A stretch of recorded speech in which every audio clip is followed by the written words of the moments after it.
Boa noite a todos, boa noite a todas. São 19h30. Vamos ouvir o clamor da terra e o clamor dos pobres? E aí, pessoal, tudo bem com vocês? Deixa eu pôr aqui, ver se o Instagram vai permitir que eu veja. Sim, o Instagram está vendo, está dizendo que eu estou online. Deixa eu pôr aqui. Né?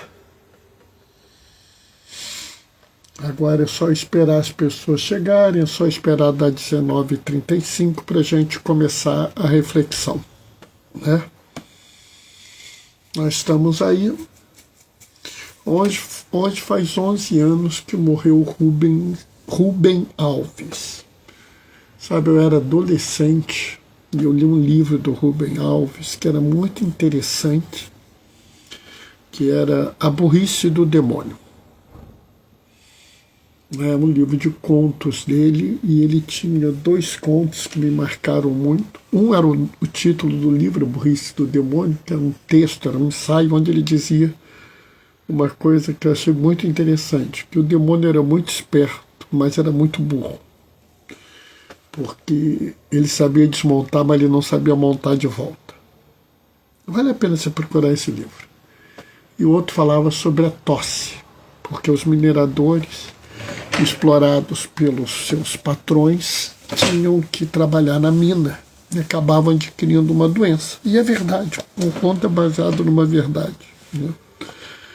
Existe uma doença dos mineiros, pneumoconiose, e essa pneumoconiose dá uma tosse. E a tosse é tão grande que perturbava o sono do patrão. Por que eu estou trazendo isso? Porque a gente tem que se lembrar que as coisas estão interligadas no mundo. Né? Então, quando a gente defende a preocupação com a ecologia integral, ao contrário do que muita gente fala, a gente está se preocupando com as pessoas também. Aliás, a gente está se preocupando muito com as pessoas. Normalmente, quem é contra essa questão da ecologia integral é que não se preocupa com as pessoas. Mas tudo bem. Daqui a pouco a gente vai fazer a nossa reflexão. A reflexão será do 16º domingo do tempo comum. E ela tem uma leitura que é muito densa, muito complexa, e que quase sempre ela é meio limitada, ela é entendida de uma forma limitada pelas pessoas. Eu vou aumentar um pouco a luz aqui, para ficar mais fácil de eu ver as pessoas. Bom, aqui. As próprias pessoas, quando fazem a reflexão dessa passagem do Evangelho, fazem de uma forma muito limitada. E assim, sempre fazem. Né? Mas tudo bem. Eu vou colocar daqui a pouco, durante a leitura, a gente faz uma reflexão maior sobre isso. Né? Deixa eu ir chegando aqui na leitura. Chegou alguém? Quem foi que chegou? Oi, Gracinha. Boa noite, paz e bem. Tá quase na hora da gente começar, Gracinha. Tá? Daqui a pouco a gente começa. Daqui a pouco, da 35, a gente começa, né? Eu tô olhando ali por causa para ver o tempo que entre o que eu falo aqui e o que aparece ali. É impressionante como é longo esse tempo. Tem que aprender a conviver com isso. Porque às vezes eu faço uma pergunta, as pessoas demoram a responder, mas na verdade porque demora a chegar a pergunta para elas. Bom, está na hora, vamos começar. O Senhor esteja convosco, Ele está no meio de nós. Proclamação do Evangelho de Jesus Cristo, segundo Lucas. Naquele tempo, Jesus entrou num povoado e uma certa mulher de nome Marta recebeu-o em sua casa. Sua irmã, chamada Maria, sentou-se aos pés do Senhor e escutava sua palavra. Marta, porém, estava ocupada com muitos afazeres. Ela aproximou-se e disse: Senhor, não te importas que minha irmã me deixa sozinha com todo o serviço? Manda que ela venha me ajudar.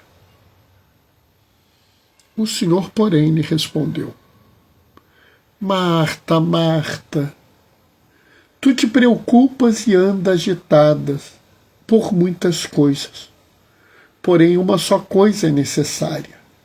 Maria escolheu a melhor parte, e esta não lhe será tirada. Palavra da salvação. Bom, o Evangelho de Marta e Maria é um evangelho muito conhecido, um evangelho muito claro. E aqui a gente tem algumas questões que são muito complicadas, mas que eu acho que talvez a gente tenha que tratar aos poucos. Principalmente porque há mais uma questão nesse evangelho que está ligada à primeira e à segunda leitura. A primeira leitura é quando Abraão recebe a visita de 3 pessoas. De repente aparecem 3 pessoas, né? E aqui a gente tem que tomar muito cuidado, porque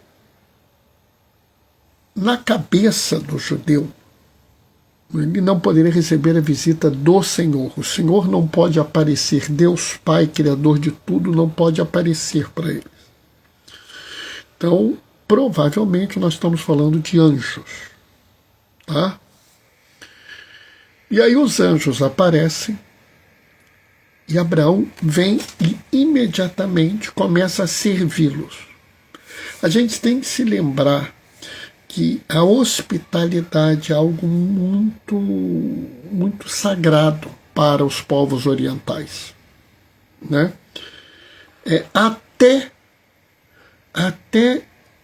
em populações que não são judaicas, não são cristãs, a hospitalidade é muito conhecida e é muito respeitada por eles.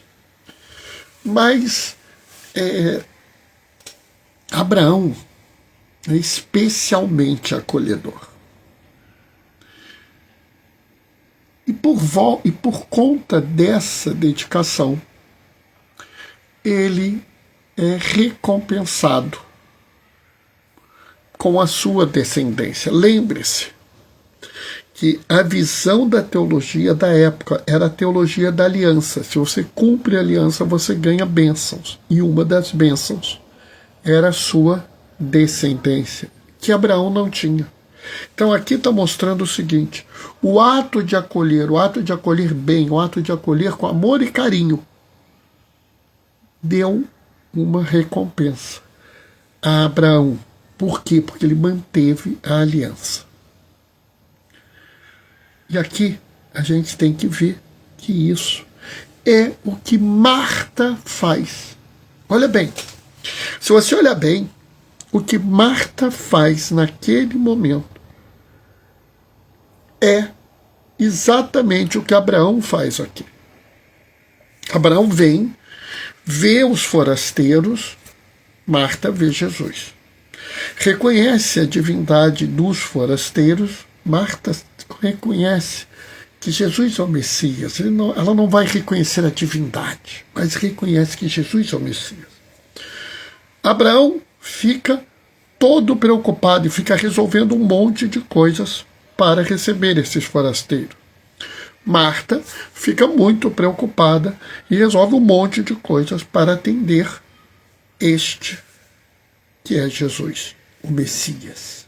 Então, o que Marta está fazendo é absolutamente o que é esperado de qualquer pessoa da religião judaica que realmente siga essa religião. Marta não está fazendo algo além. Inclusive, Marta está no papel esperado de uma mulher judia do século I. Entendam bem, na época de Jesus, as mulheres não eram pessoas, elas não eram sequer contadas, elas não tinham direitos. A existência da mulher era para servir as pessoas. Portanto, Marta está no lugar próprio dela. Ela está ali para servir as pessoas. E chegou o Messias, ela está servindo ao Messias. Até aí, tudo dentro do script. Mas tem um detalhe que talvez vocês não tenham observado, né? Porque Jesus chega a um povoado, a gente sabe que esse povoado é Betânia, a casa dos pobres, a casa dos Anauí, uma clara assim, referência ao resto de Israel, porque os Anauí eram o resto de Israel. Mas tem uma coisa estranha. Por quê? Porque uma mulher não pode ter bens. A casa não pode ser de Marta. Observe o que está escrito aqui no Evangelho. Observem bem, eu vou pegar aqui o Evangelho. Espera aí, que saiu do lugar aqui no site. Vou pegar aqui. Observe o que é dito no Evangelho. Jesus entrou num povoado e uma certa mulher de nome Marta recebeu-o em sua casa. A casa é dita como casa de Marta, o que naquela época era algo muito estranho. A mulher não tinha autonomia, a mulher era subordinada ao seu pai ou, quando se casasse, ao seu esposo. A casa seria do esposo, a casa seria do pai. Na melhor, numa situação extrema, como é relatado no Evangelho de João, a casa é do irmão Lázaro. Mas Lucas diz que a casa é de Marta. E isso é estranho. Mas aqui eu vou evocar a segunda leitura. Porque na segunda leitura, Paulo, que fala que está completando o sofrimento de Cristo na sua carne, que está elogiando os colossenses. Oi, Fátima, boa noite, paz e bem. Ele fala de uma coisa muito interessante, né? Que ele fala a este Deus que quis se manifestar entre as nações esse mistério, a presença de Cristo em vós. Por que isso é importante? Porque Paulo deixa muito claro que, diferente da visão antiga da fé, onde havia um povo escolhido, onde havia um povo eleito, onde havia um povo querido do Senhor, Jesus está anunciando a salvação a toda a humanidade. Jesus está incluindo, ele tem uma ação de inclusão de toda a humanidade para a sua mensagem. Chegou da capela agora, né, Fátima? Devia estar lá com o Padre Natan na missa, né? Ou seja, Jesus chama o povo à inclusão. E aqui você tem, de certa forma, uma reviravolta. Alguns até vão dizer que é uma ruptura. Por quê? Porque a visão era do povo eleito. Era do povo amado, do povo escolhido. Inclusive, Tiago, irmão de João Evangelista, filho de Zebedeu, entra em choque com Paulo por causa disso. Por quê? Porque Tiago era um homem muito ainda preso nessa visão do povo escolhido e achava que as pessoas deveriam se converter ao judaísmo para seguir Jesus. Enquanto Paulo, não, a mensagem de Jesus é para a humanidade e pronto, incluiu todo mundo. Por que eu estou falando isso? Vamos voltar ao Evangelho, para vocês entenderem como esse Evangelho é complexo. Nós já vimos que na primeira leitura nós vimos o valor do acolhimento.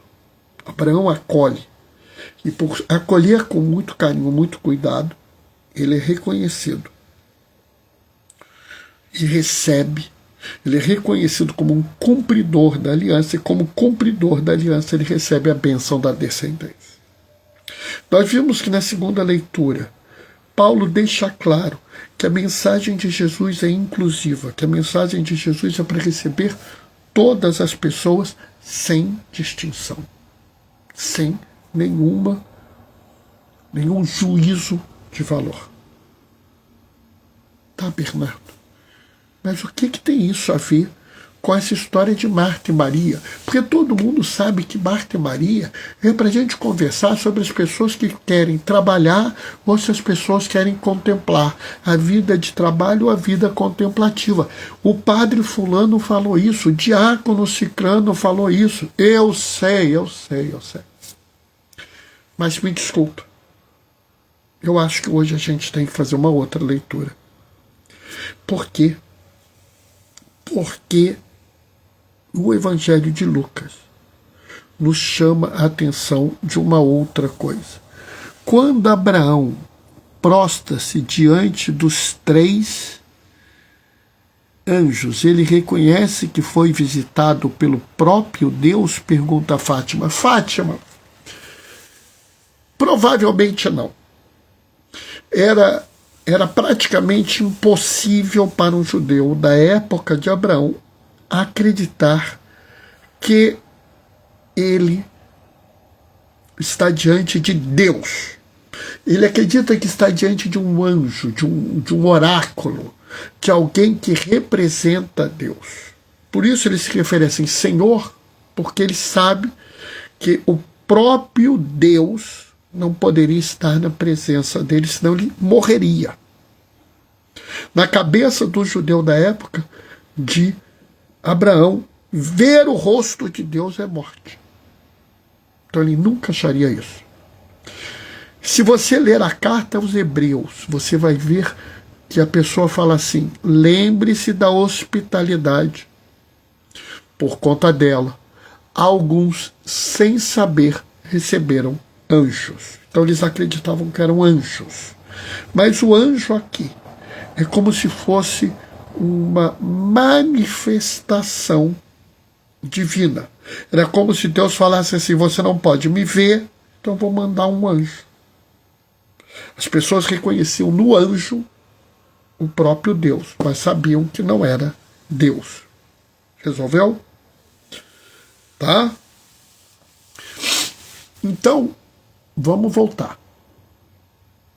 Jesus está chegando a Betânia, um pequeno povoado próximo de Jerusalém. Betânia é Bet Anaui, casa do pobre. E aqui eu acho que tem uma referência àquela figura teológica do resto de Israel. Isso é importante, né? Resolveu. Obrigado, diácono Bernardo. Toma aí para isso. E ele vai à casa de Marta.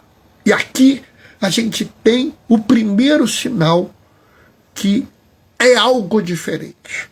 Porque a casa deveria ser de um homem, mas a casa é referida a uma mulher.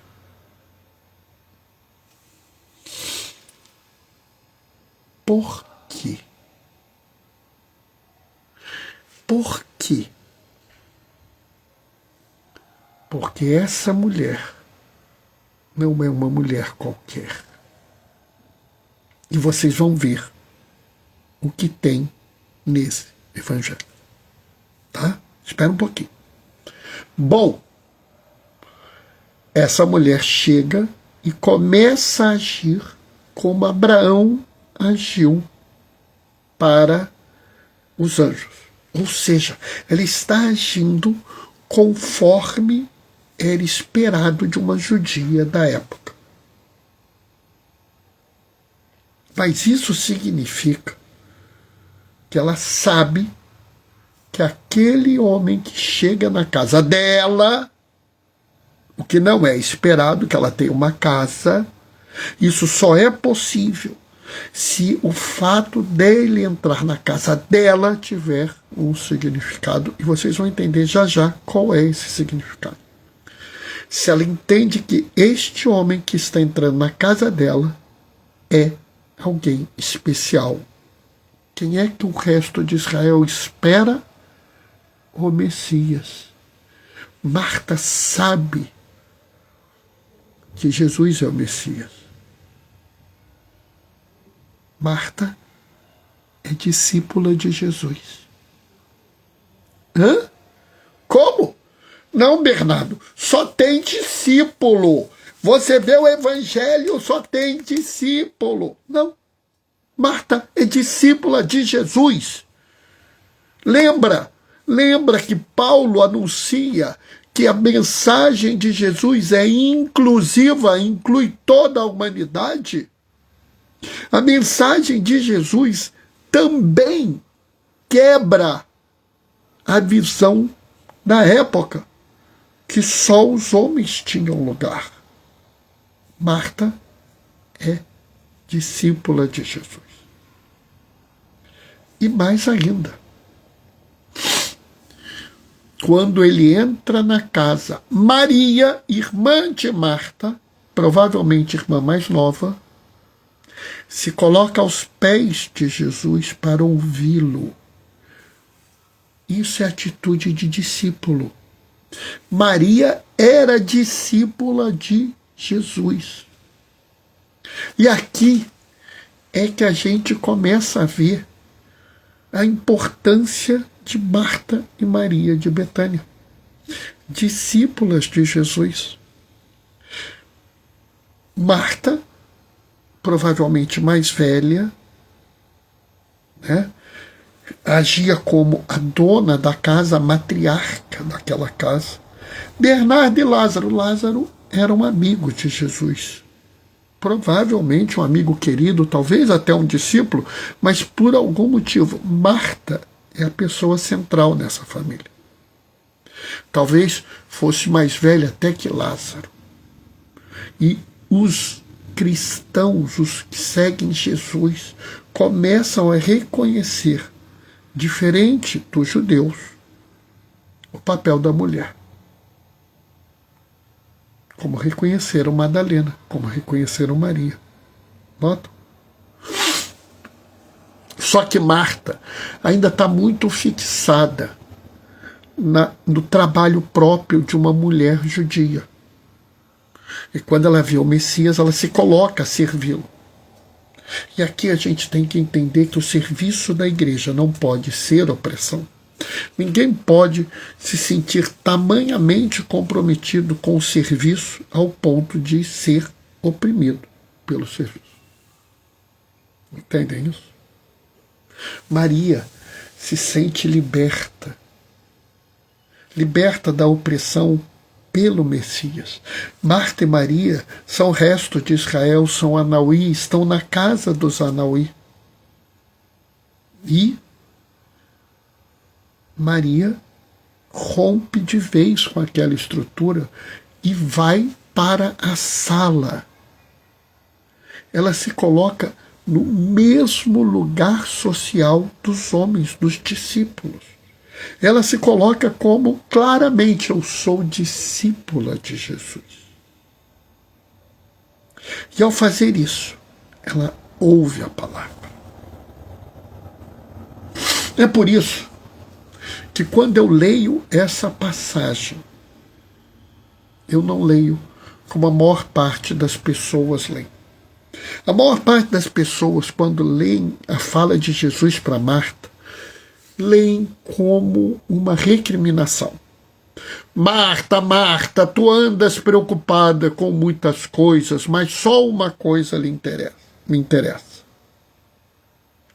Eu leio mais como um lamento, como aquele amigo, como aquele mestre que está um pouco angustiado, porque a pessoa ainda não entendeu. Marta, Marta, tu andas agitada com muita coisa. Entende o que eu estou falando? Jesus não está recriminando Marta por ela estar fazendo e não contemplando, como muitos querem que eu dê essa visão. Jesus está falando para a sua discípula querida: menina, tá bom, você está indo bem, você já entendeu, mas você precisa dar um salto na fé. Você tem que ir além de Abraão. Olha bem, vou repetir. Você tem que ir além de Abraão. Abraão foi muito cuidadoso, foi muito dedicado, ele fez tudo muito bem feito, mas ele estava perturbado. Ele via a necessidade do serviço e estava muito nervoso com esse serviço. Ele foi oprimido pelo serviço. Marta se viu diante do Messias e, na angústia de bem servi-lo, se viu oprimida pelo serviço. É por isso que Jesus vem e fala: Maria escolheu a melhor parte. Aqui não é uma fala dizendo que ser contemplativo, ficar na oração, ficar ouvindo a palavra é melhor do que o serviço. Não. Quando Jesus fala Maria escolheu a melhor parte, Jesus está falando o seguinte: Maria já foi além. Maria já assumiu o papel de discípula de forma mais adequada e se libertou da opressão. Eu sei que pode parecer estranho quando eu falo que o serviço é uma forma de opressão, mas pode ser, né? Eu mesmo, durante muito tempo, falei: quem não vive para servir não serve para viver. Você já falou isso também, não falou? Mas isso é errado, pessoal. Porque isso torna o serviço uma opressão. E nós, que somos discípulos daquele que nos liberta, não podemos viver na opressão. Vocês que são discípulas daquele que liberta a humanidade de toda a escravidão e toda a opressão, não podem cair numa nova opressão.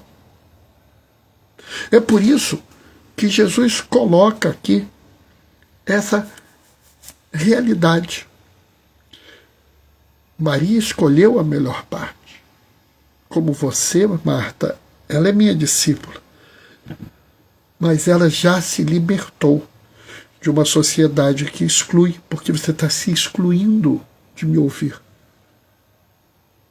Você está sendo excluída de ouvir a palavra que salva e liberta. Nota? Maria escolheu a melhor parte porque ela assumiu plenamente o papel de discípulo. Mas, Bernardo, não é importante receber bem as pessoas, não é importante acolher bem, servir a igreja? Sim, eu não estou dizendo isso. E talvez você sirva mais a igreja, servindo aos seus irmãos e suas irmãs, do que servindo, vamos dizer, propriamente a uma estrutura. Mas isso não pode ser uma forma de opressão. A própria igreja criou as pastorais para mostrar ao mundo essa dimensão do serviço.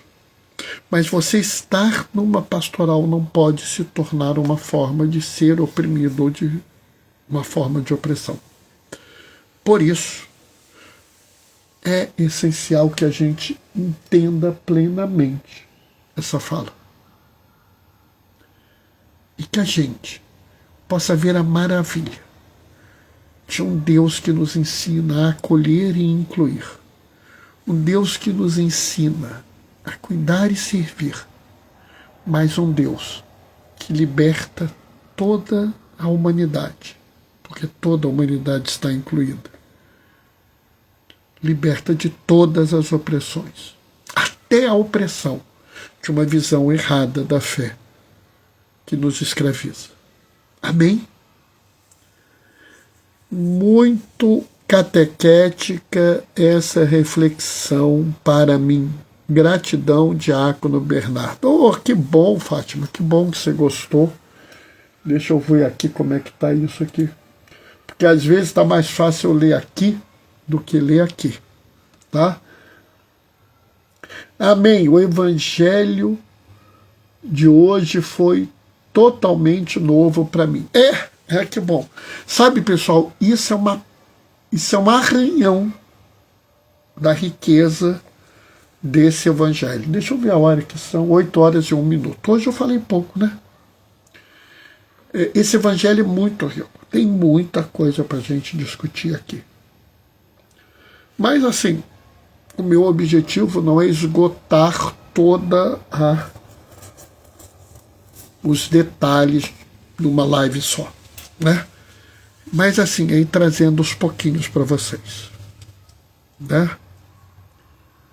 A Fátima está dizendo muito. Bom, eu vou me despedir, deixando a minha bênção. Assim que eu sair daqui, esse evangelho, a partir que eu terminar essa live, vai ficar gravado, tá? Beijos na Mônica. Pode deixar que eu dou sim, tá, Fátima? Vou deixar minha bênção e marcar um encontro com vocês. O Senhor esteja convosco, Ele está no meio de nós. Por intercessão de Marta e Maria de Betânia, desça sobre vós e permaneça para sempre a bênção do Deus Todo-Poderoso no amor, aquele que é Pai, Filho e Espírito Santo. Segunda-feira, 19h30, a gente se vê. Até lá. Beijos e bênçãos. Tchau, tchau, pessoal. Eita.